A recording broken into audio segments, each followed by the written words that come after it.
दिल्ली की जामिया यूनिवर्सिटी को लेकर ऐसा सनसनीखेज खुलासा हुआ है जिसे सुनकर आपके पैरों तले की जमीन खिसक जाएगी, क्योंकि कॉल ऑफ जस्टिस ट्रस्ट के फैक्ट फाइंडिंग कमेटी ने अपने 65 पन्नों की एक रिपोर्ट में जामिया से जुड़े ऐसे राज खोले हैं जो बेहद ही हैरान करने वाले हैं। रिपोर्ट में सबूतों के साथ दावा किया गया है कि जामिया गैर मुस्लिमों के लिए जहन्नुम है, जामिया में हिंदू होना गुनाह है और सबसे अहम ये कि जामिया धर्मांतरण का सबसे बड़ा अड्डा है। आखिर कैसे, देखिए।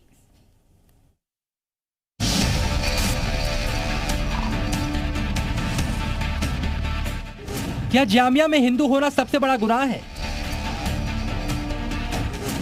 क्या जामिया गैर मुस्लिमों के लिए जहन्नुम है? क्या जामिया धर्मांतरण का खुफिया अड्डा है? राजधानी दिल्ली में मौजूद जामिया यूनिवर्सिटी, जिसे लेकर अब तक का सनसनीखेज खुलासा हुआ है। देश के बड़े संस्थानों में से एक जामिया यूनिवर्सिटी पर बेहद संगीन आरोप लगे हैं। दरअसल एक रिपोर्ट में दावा किया गया है कि जामिया मिलिया इस्लामिया यूनिवर्सिटी में गैर मुस्लिमों को टॉर्चर किया जाता था। हिंदू छात्र छात्राओं पर धर्मांतरण का दबाव बनाया जाता है। नॉन मुस्लिम छात्राओं के साथ छेड़छाड़ और बदसलूकी की जाती थी। छात्राओं के चेहरे पर तेजाब फेंकने की धमकी दी जाती थी। और सबसे अहम बात ये कि सिर्फ छात्र छात्राएं ही नहीं बल्कि गैर मुस्लिम टीचिंग स्टाफ और नॉन टीचिंग स्टाफ के साथ इस तरह की घटनाएं होती थीं। उन्हें धमकियां दी जाती थी। बेहद शर्मनाक और बेहद अफसोसनाक ये बात है। ऐसा नहीं होना चाहिए। अगर ये बात आधी भी सच है तो ये बहुत ख़राब बात है और इसका विपरीत असर तो पड़ना ही है। देखिए, एकेडमिक इंस्टीट्यूशन जो होते हैं वो मुल्क की शान होते हैं और उनके अंदर पढ़ने वाला स्टूडेंट मुल्क के लिए, समाज के लिए एक एसेट्स के तौर पर काम करता है, या वहाँ का टीचर भी एक एसेट्स ही है देश के लिए। अगर उसको इस तरह की प्रताड़ना को सहना पड़ रहा है या इस तरह की मुश्किलात के अंदर उसे रहना पड़ रहा है तो किस तरह से सर्वाइव कर पाएगा और समाज के ऊपर उसका क्या असर पड़ेगा। ये बिल्कुल देखिए, ये तो अशोभनीय बात है। दरअसल कॉल फॉर जस्टिस ट्रस्ट की फैक्ट फाइंडिंग कमेटी ने जामिया यूनिवर्सिटी को लेकर 65 पन्नों की एक रिपोर्ट जारी की और इसी रिपोर्ट में जामिया मिलिया इस्लामिया पर गैर मुस्लिमों के साथ भेदभाव, धर्मांतरण, टॉर्चर और बदसलूकी जैसे संगीन आरोप लगाए गए। पिछले कुछ सालों में जामिया के साख पर पट्टा लगा है। दरअसल आरोप लगाया गया है कि यहाँ पर पढ़ने वाले गैर मुस्लिम छात्र छात्राएं, टीचिंग स्टाफ और नॉन टीचिंग स्टाफ के साथ भेदभाव किया जाता है, जिसके बाद एक फैक्ट फाइंडिंग कमेटी बनाई गई। इस कमेटी की रिपोर्ट चौंकाने वाले हैं, डराने वाले हैं। रिपोर्ट के मुताबिक यहाँ पर जो छात्राएं और छात्र पढ़ते हैं उनके साथ भेदभाव किया जाता है, उन पर बुर्का पहनने का दबाव डाला जाता है, यहाँ तक कि धर्म परिवर्तन करने का भी आरोप लगाया जाता है। अब सवाल यह है कि कॉल ऑफ जस्टिस ट्रस्ट की फैक्ट फाइंडिंग कमेटी ने जामिया में हो रहे इन कृत्यों की पड़ताल कैसे की? आखिर कैसे पता लगाया कि जामिया में गैर मुस्लिमों के साथ भेदभाव होता था, उन्हें प्रताड़ित किया जाता था?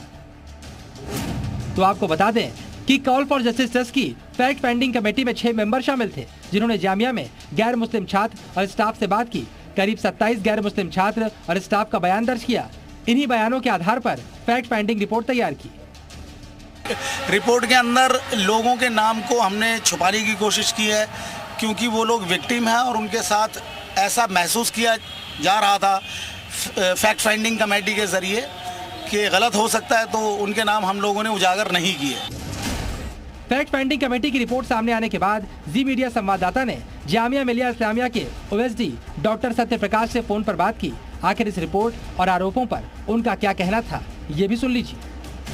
अगर ऐसी कोई बातें फ्यूचर में भी हम लोग के संज्ञान में आएगी, अभी तक तो कोई ऐसी संज्ञान में हमारे पास नहीं है। हो सकता है ऐसी घटनाएं हुई, इसको डिनाई भी नहीं किया जा सकता, ना ही इसको कंफर्म किया जा सकता है कि ऐसी घटना नहीं हुई। हमारे पास अगर कोई ऐसी रिपोर्ट आती है, कोई एविडेंस के साथ आता है, तो ये इस पर एक्शन जो भी पहले तो जांच की जाएगी और जो भी संपूर्ण एक्शन होगा वो भी बिल्कुल लिया जाएगा। ओएसडी का दावा है कि मौजूदा वक्त में ऐसी कोई भी घटना सामने नहीं आई, लेकिन अतीत में ऐसा हुआ होगा। इस पर वो जांच की बात भी कर रहे हैं।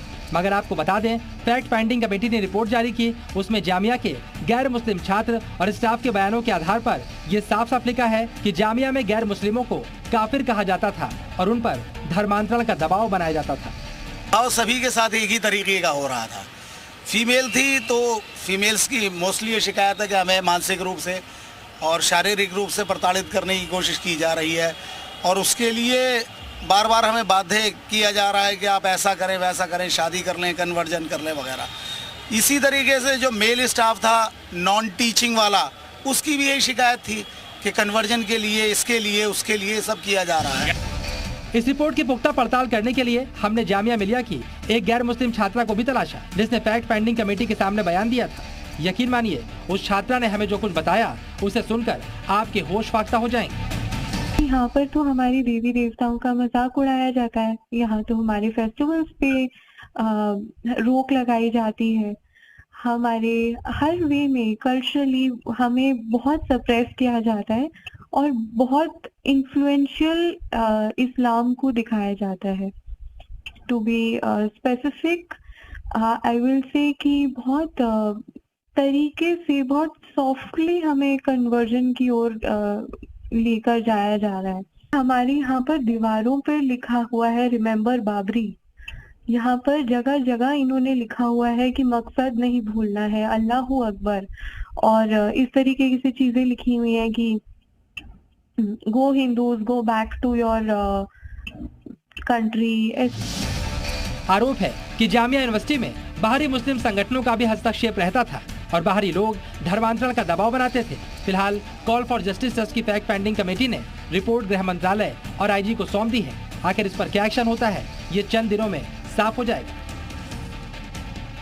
दिल्ली से राजू राज के साथ ब्यूरो रिपोर्ट।